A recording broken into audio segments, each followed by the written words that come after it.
नमस्कार दोस्तों, दोहरा द विजन यूट्यूब आप सभी का स्वागत है। आइए हम सभी लोग देखते हैं आज की ऐसे तो टेट का एग्जाम दे रहे हैं। फिर टेट के एग्जाम में ईवीएस के क्वेश्चन कैसे पेपर फर्स्ट में ऐसे स्टूडेंट जो ईवीएस है उसके क्वेश्चन किस तरह से पूछे जाएंगे। पहला क्वेश्चन यहाँ पे है, ग्लोबल वार्मिंग के लिए सबसे अधिक जिम्मेदार गैस कौन सी है। ये ग्लोबल वार्मिंग होती क्या है? देखो यहाँ पे ऑक्सीजन है, नाइट्रोजन है, कार्बन डाइऑक्साइड है, ठीक है। तो याद रखना इसके लिए आपको क्या आएगा, कार्बन डाइऑक्साइड। कार्बन डाइऑक्साइड ही क्यों आएगा, ऑक्सीजन क्यों नहीं आया? कार्बन डाइऑक्साइड जो है सबसे भारी गैस, सबसे भारी गैस कौन सी है? कार्बन। भारी होने के कारण ये सबसे निचली सतह पर रहती है, यह निचली सतह पर रहती है और यह एक गर्म गैस है। यह आने वाली सूर्य की किरणों को ट्रैप कर लेती है। यह आने वाली सूर्य की किरण को ट्रैप कर लेती है, रोक लेती है। इसी के कारण जो है ग्लोबल वार्मिंग। देखो यहाँ पे ये पृथ्वी है, यहाँ पे सन सूर्य, सबसे नीचे कौन है, कार्बन डाइऑक्साइड। सूर्य की आने वाली किरणें को तो आने देता, जब यहाँ पे अर्थ से रिफ्लेक्ट होके जाती है ये जाने नहीं देती, बल्कि क्या कर लेती है, ट्रैप कर लेती है, रोक लेती है। और जब इसे रोक लेती है तो यहाँ पर क्या होगा, खूब गर्मी हो, और इस गर्मी के कारण जो ग्लेशियर है वो पिघल रहे हैं। और ग्लेशियर के पिघलने से क्या होगा, जो छोटे छोटे समुद्र में द्वीप है वो क्या होंगे, डूब जाएंगे। इसलिए ये बहुत चिंता का विषय बना हुआ है कि एटमॉस्फेयर में कार्बन डाइऑक्साइड की मात्रा निरंतर बढ़ रही है। ऑक्सीजन की मात्रा लगभग अप्रॉक्सीमेट 21% होता है, नाइट्रोजन की मात्रा 78% होती है, हाइड्रोजन की मात्रा कम है, 3%, 0.003% के आसपास होती है। ऑक्सीजन गैस को प्राणदायिनी वायु कहते हैं। इसे हम प्राणदायिनी वायु के नाम से कार्बन डाइऑक्साइड ये ऑक्सीजन को, नाइट्रोजन को शीतलक गैस का। नाइट्रोजन जो है बहुत ठंडा शीतलक गैस है, ठंडा देने वाली गैस है। इसीलिए ये नाइट्रोजन गैस जो है जितनी मात्रा हम लेते हैं उतनी ही मात्रा वापस आ जाती है, क्योंकि यह ब्लड के साथ रिएक्शन नहीं करता। यह ब्लड के साथ रिएक्शन नहीं करता, रिएक्शन नहीं करता है, ये ब्लड के साथ रिएक्शन नहीं करता है। तो इस तरह से हमें ग्लोबल वार्मिंग में पूछा हुआ है, तो ग्लोबल वार्मिंग में कौन है, कार्बन डाइऑक्साइड रिस्पॉन्सिबल है। क्यों है, इसके बारे में आपको क्वेश्चन नंबर दूसरा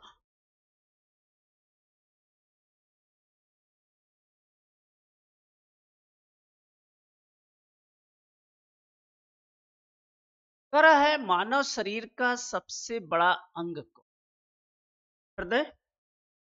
हृदय जो है यह कभी न विश्राम करने वाला,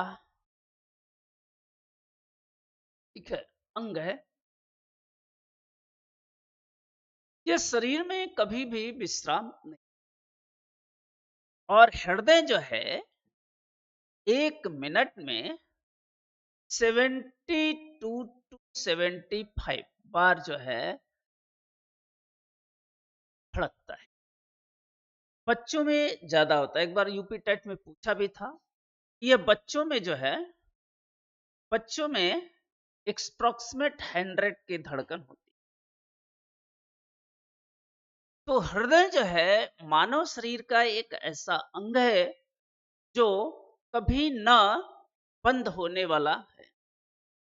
इसका जब हम हृदय की ग्राफ देखते हैं तो इसे कहते हैं ईसीजी, इलेक्ट्रोकार्डियोग्राफ। इलेक्ट्रोकार्डियोग्राफ का संबंध किससे है? हार्ट से। एक बात, मस्तिष्क, मस्तिष्क जो है यह मानव के मस्तिष्क जो है इसमें कई टाइप के होते हैं। आपके सेरिबेलम, सेरिब्रम, याददाश्त शक्ति जो बढ़ाती है, याददाश्त याददाश्त शक्ति जो बढ़ाती है, याददाश्त शक्ति को बढ़ाने के लिए सेरी, यह है सेरिब्रम। इसी में पाया जाता है एक सेरिबेलम। सेरिबेलम क्या करता है? शरीर के संतुलन रखता है। शरीर का संतुलन बनाए रखने में काम है सेरी। तो मस्तिष्क की चूंकि अभी रिसर्च चल रहा है, इसलिए इसके बारे में कोई विशेष बात नहीं। यहीं पर है एक हाइपोथैलेमस, इसी में है एक हाइपोथैलेमस जिससे भूख, प्यास, घृणा, ये सब चीजें होती हैं। त्वचा ये शरीर का सबसे बड़ा अंग है। लीवर यह शरीर की सबसे बड़ी ग्लैंड है। यह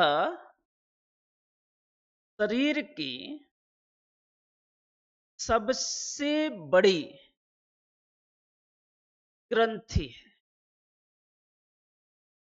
यह सबसे बड़ी जो ग्लैंड है शरीर की, यह है लीवर। तो लीवर जो है ह्यूमन में एक्सप्रोक्सीमेट 1.5 kg के आसपास होता है, कम बेसी भी हो सकता है। इसका वजन लगभग 1.5 kg के आसपास होता है। इसी लीवर में विटामिन ए, ई, के एंड विटामिन डी रहता है। इसी लीवर से आपको पेनक्रियाज और गाल ब्लैडर लगे होते हैं। इसी यकृत से पेनक्रियाज को कहते हैं अग्न्याशय, और गाल ब्लैडर लगे होते हैं इसी से। इतने क्वेश्चन आपसे इसमें पूछे जाने की संभावना है, पूछ सकते हैं। तो इसका शरीर सबसे बड़ा अंग आपको लगाना है त्वचा। अब अगले क्वेश्चन की बात हम, क्वेश्चन नंबर 3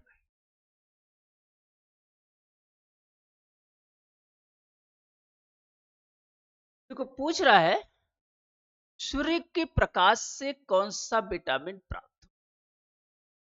विटामिन ए, ठीक है। विटामिन ए रेटिनॉल कहते हैं, इसका रासायनिक नाम रेटिनॉल है।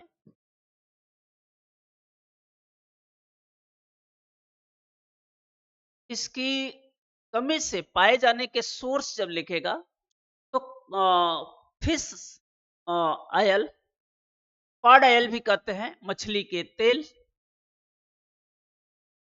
मछली के तेल, गाजर, मछली का तेल होगा, गाजर होगा, ठीक है, लीवर होगा,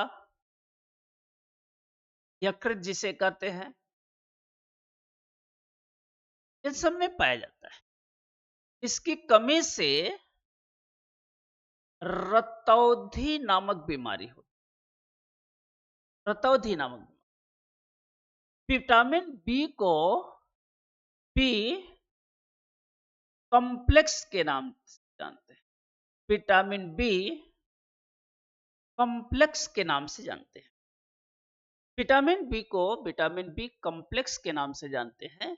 इसमें B1 से लेकर के B12 तक, B1 से लेकर के B12 तक। Vitamin C ascorbic acid, ascorbic acid,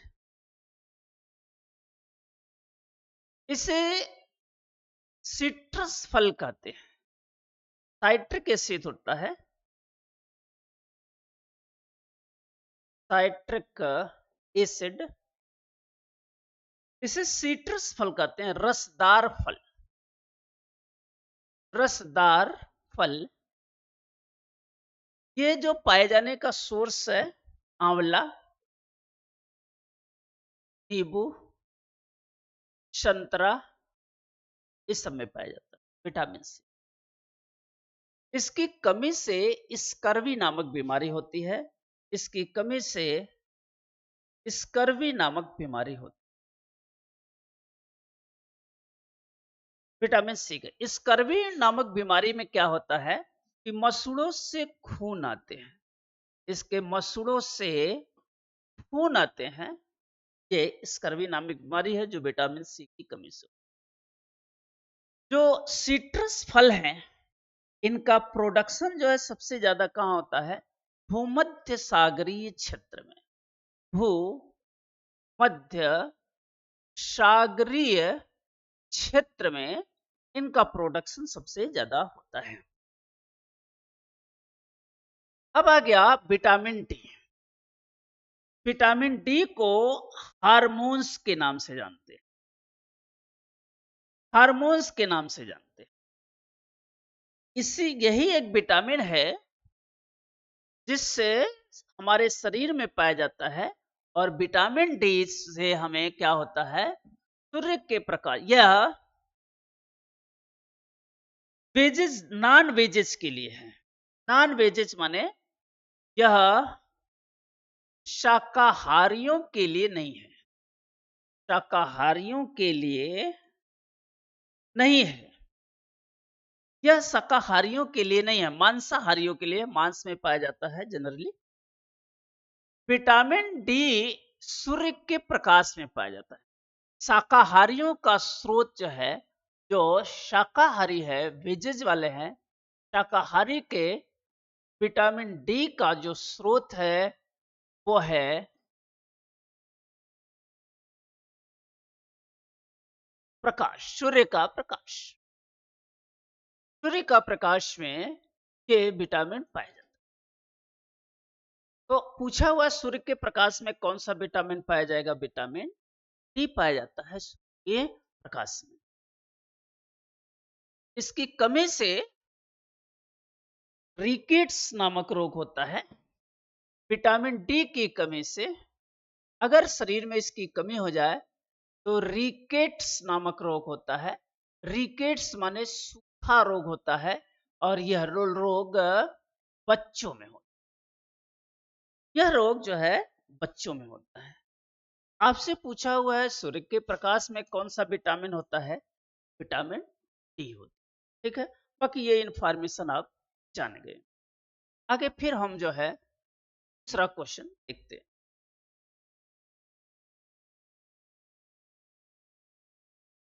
फसल कटाई का त्योहार कौन? हम जब फसल कटता है तो कौन सा त्योहार मनाते हैं? यहाँ पे दिया हुआ है। फसल कटाई के समय कौन सा त्योहार मनाते हैं? देखो, होली नहीं, दीपावली नहीं, रक्षाबंधन नहीं, पोंगल मनाते हैं। पोंगल है, बिहू है, पोंगल हो गया, ठीक है, ये तमिलनाडु में है। बिहू हो गया। और उत्तर भारत में भी इस समय बहुत सारे फेस्टिवल मनाए जाते हैं जो फसल उत्पादन के लिए है। जब किसानों के फसल तैयार हो जाते हैं उस समय जो किसान जो है खुशी के मारे झूम उठते हैं। उसमें ही आपको पोंगल है, बिहू है, ठीक है, डिफरेंट टाइप के जो त्योहार मनाए जाते हैं।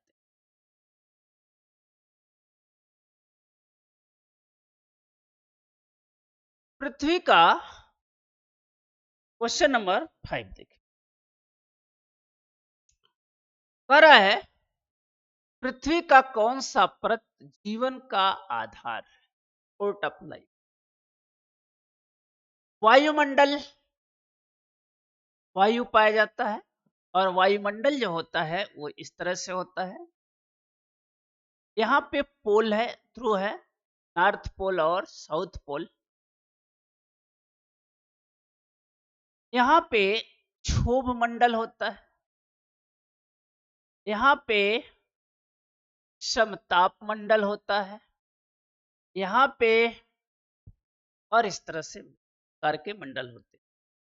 क्षोभ मंडल में मौसम संबंधी घटनाएं इसी में होती हैं, मौसम संबंधित घटनाएं इसी में होती हैं क्षोभ मंडल। समताप मंडल में वायुयान इसी में उड़ते हैं, और इसी में ओजोन गैस पाई जाती है जो हमारी सुरक्षा। जीव देखो, जीव मंडल, जीवन का आधार कहाँ होगा? जीव माने जीव, मंडल माने मंडल, तो बायोस्फीयर में ही जीव का आधार होगा। स्थल मंडल में स्थल आते हैं, और इस स्थल में आपके पर्वत आएंगे, पठार आएंगे। जल मंडल में महासागर आते हैं। जल मंडल में महासागर है, चाहे वो प्रशांत महासागर है, चाहे अटलांटिक महासागर है, चाहे हिंद महासागर है, चाहे आर्कटिक महासागर है, सब महासागर जो है इसी में आएंगे। तो इस तरह से जीवन की जो रेखा है जीव मंडल में पाई जाती है। निम्न में से कौन सा ऊर्जा का नवीकरण स्रोत? देखिए, ऊर्जा का नवीकरण सोर्स पूछा। इस समय जो हमारे पास एनर्जी है, जो ऊर्जा है, वो ऊर्जा जो है संकट पड़ी हुई है, ऊर्जा संकट है। खास तौर से इधर कुछ महीनों में, जबकि इजराइल, अमेरिका और ईरान का युद्ध चल रहा है, ऐसे में ऊर्जा संकट आपका गहरा गया है। भारत सरकार भी प्रयास कर रही है कि इससे कैसे निपटा जाए। ऊर्जा के जो सोर्स होते हैं, दो सोर्स होते हैं, एक तो रिन्यूएबल एनर्जी, एक तो नॉन रिन्यूएबल। एक तो होती है नॉन रिन्यूएबल एनर्जी, और एक होती है रिन्यूएबल एनर्जी। नॉन रिन्यूएबल में आपको पेट्रोल, डीजल, कोयला, सीएनजी, ये सब आएगा, एलपीजी, ये सब आएगा। देख ही रहे हैं एलपीजी का संकट पड़ा है, पेट्रोल है, डीजल है, ये क्या होते हैं? Non renewable. नॉन रिन्यूएबल का मतलब इनको बनने में बहुत लंबा समय लगता है, इसलिए इनको नॉन रिन्यूएबल कहते हैं। रिन्यूएबल का मतलब ये होता है जो जल्दी से रिन्यू हो जाता है, रिन्यू मतलब नया हो जाता है, ठीक है। तो जो जल्दी से बन जाता है, इसमें है सोलर एनर्जी। इसमें जो आता है, एक है सोलर की ऊर्जा, सौर ऊर्जा, पवन ऊर्जा, समुद्री ऊर्जा, ज्वार भाटा, ये सब जो ऊर्जा है ये रिन्यूएबल एनर्जी में। नॉन रिन्यूएबल में है कोयला है, पेट्रोल है, सीएनजी है। इन यहाँ से क्वेश्चन आपके यूपी टेट में जरूर बनेंगे, क्योंकि इस समय जो संकट है डीजल पेट्रोल पे है। यहाँ से आपको क्वेश्चन पूछ लेंगे कि रिन्यूएबल एनर्जी किसे कहते हैं, नॉन रिन्यूएबल कहते हैं, इसे कहते हैं अनवीकरण, और इसे कहते हैं नवीकरण। नवी माने रिन्यू, नया करा लेते हैं। तो इस तरह से ऊर्जा संकट हुआ है, और इससे निपटने के लिए भारत सरकार क्या कर रही है? सोलर पैनल लगा रही है, सोलर व्यवस्था कर रही है। तो यहाँ पर देखिए लिखा है सोलर एनर्जी। सोलर एनर्जी क्या है? रिन्यू एनर्जी है, नवीकरण वाला है। सबसे ज्यादा सोलर एनर्जी ही रिन्यू पर है। भारत सरकार भी इसकी व्यवस्था कर रही है। तो ऊर्जा के स्रोत इसमें आपको पूछ सकता है सर। क्वेश्चन फिर देखिए, क्वेश्चन कहा रेगिस्तान का जहाज किसे? रेगिस्तान का मतलब है रेतीला। यहाँ रेगिस्तान जो है दो तरह से होता है। एक को कहते हैं गर्म रेगिस्तान। गर्म रेगिस्तान आपका जैसे आपका राजस्थान। राजस्थान जो है गर्म रेगिस्तान है, क्योंकि यहाँ पे रेत होते हैं। तो जब सूरज की किरणें पड़ती हैं इस पे रेत पे, तो यहाँ से वाष्प उड़ते हैं और गर्मी लगती है।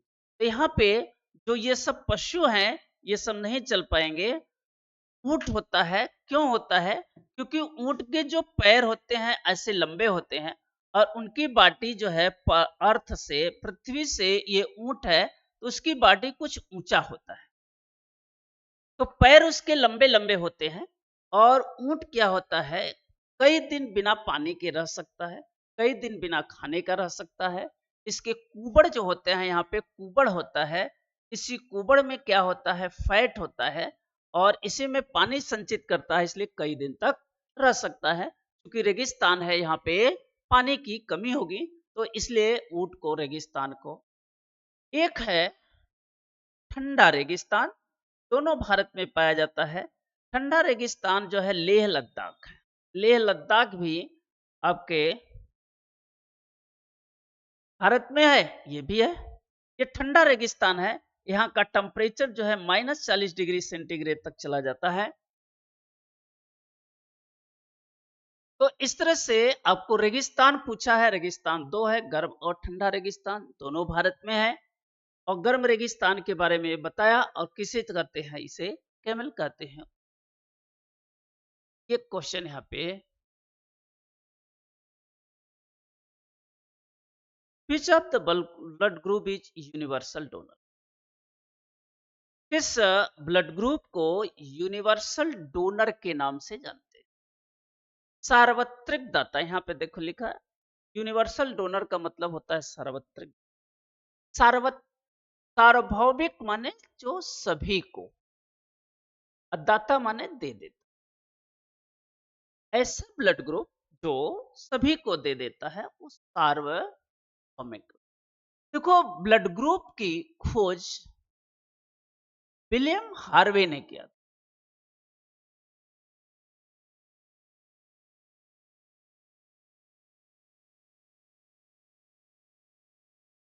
ब्लड ग्रुप की खोज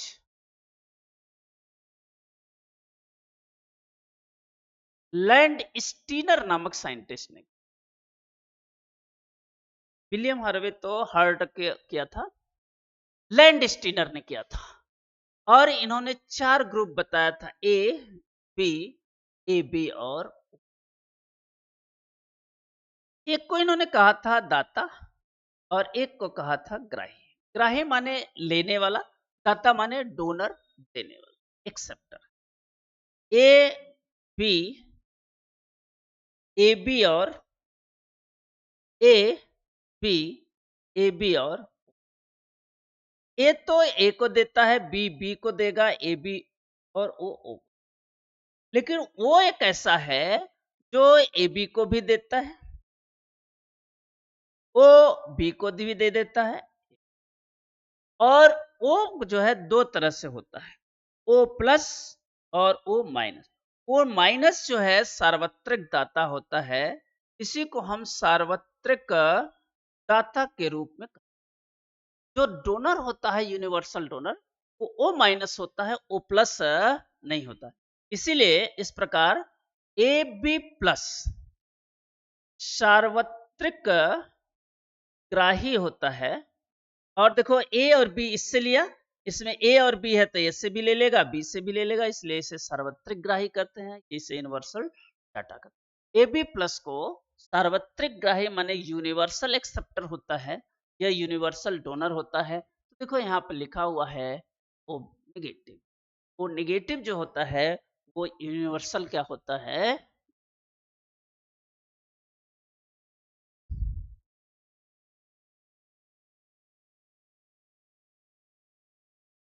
अगला क्वेश्चन फिर हम लोग देखते हैं। कह रहा है सबसे स्वच्छ ईंधन कौन सा होता है? स्वच्छ ईंधन का मतलब पॉल्यूशन कम होता है, ऐसा ईंधन जिससे पर्यावरण मित्र होता है। यह पर्यावरण मित्र होता है, इसीलिए इसे स्वच्छ ईंधन के नाम से जानते हैं। जिसमें धुआं कम निकलता है, धुआं का मतलब होता है कार्बन डाइऑक्साइड। जिसमें CO2 की मात्रा क्या होती है? कम निकलती। तो देखो कोयला नहीं होगा, लकड़ी नहीं होगा, डीजल नहीं होगा, क्या होगा? LPG। अब घर में भी यूज करते हैं, खाना बनाने में यूज करते हैं, लिक्विफाइंग पेट्रोलियम गैस कुकिंग में करते हैं।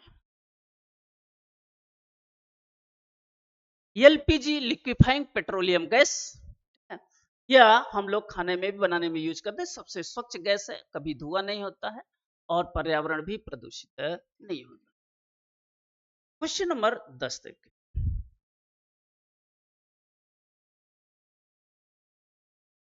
बहुत अच्छा ही क्वेश्चन है, आपसे कई बार ये पूछा हुआ है कि दूषित जल से कौन सा रोग फैलता है? जब हम गंदे पानी पीते हैं तो आपको कौन सा रोग होगा? और ऐसे रोग को कहते हैं हैजा, क्योंकि मलेरिया, डेंगू, ये दोनों आपके मच्छर से फैलने वाले हैं। टीबी जो है यह एक प्रकार का वायरस है जो हवा के द्वारा संचरित होता है। यह हवा के द्वारा संचरित होता है। संचरित का मतलब होता है एक जगह से दूसरी जगह पहुंच जाता है, वो है टीबी। ट्यूबरक्लोसिस जो होता है यह हवा के द्वारा एक आदमी से दूसरे आदमी में चला जाता है। मलेरिया, डेंगू, ठीक है, हैजा। तो ये जो पानी की बीमारी से होता है वो कौन होता है? हैजा होता है। कालरा जिसे कहते हैं, उल्टी, इसमें वोमिटिंग होता है, लूज मोशन होता है, यही इसकी पहचान है कि गंदे पानी पीने से होता है। मलेरिया रोग जो है मादा एना फ्लीज मच्छर से होता है। मादा एनाफ्लीज मच्छर से होता है, वाहक होते हैं। मलेरिया में ठंड और कपकपी होती है और मलेरिया की दवा जो बनती है शिनकोना की छाल से बनती है। शिनकोना की छाल से कुनैन नामक दवा बनती है। कुनैन जो दवा होती है वो मलेरिया के लिए। डेंगू में क्या होते हैं? जो शरीर के प्लेटलेट्स हैं वो क्या होते हैं? गिरने लगते हैं। प्लेटलेट्स इससे गिरने लगते हैं। और टीबी को अगर प्रारंभिक अवस्था में न देखा जाए तो ये बृहद रूप लेता है और इससे जो है आदमी की डेथ भी हो सकती है। लेकिन भारत सरकार इस पे क्या कर रखा है? कंट्रोल कर लिया है कि इस पे भारत सरकार ने कंट्रोल करके रखा हुआ है। और इससे जो है आपको, तो जो पानी जो है हमें कैसा जल पीना है? स्वच्छ जल पीना है। स्वच्छ जल पीना है।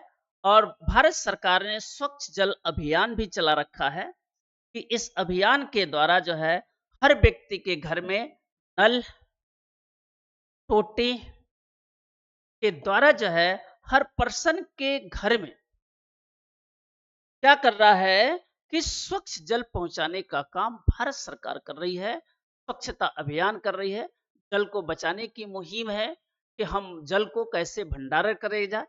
वर्षा के जल को संचरित कर रहा है। हम वर्षा के जल को संरक्षित कैसे करें, इसकी भी बात है। सुरक्षित कैसे रखें, ये सारी बातें जो है यह स्वच्छ जल से जुड़ा हुआ है। तो अब हम लोग देखते हैं कि ये 10 क्वेश्चन हम लोगों ने किया अच्छे ढंग से। फिर अभी 10 क्वेश्चन है, मैं आपको इसके बारे में भी बताऊंगा। ये सारे ईवीएस के क्वेश्चन है, या ऐसे स्टूडेंट जो साइंस मैथ के होंगे उनके लिए भी काम करेगी। ईवीएस जनरली साइंस से मिलता जुलता है। टेट के स्टूडेंट सभी लोग इसको तैयार करें। तब तक फिर मिलेंगे सभी लोगों को।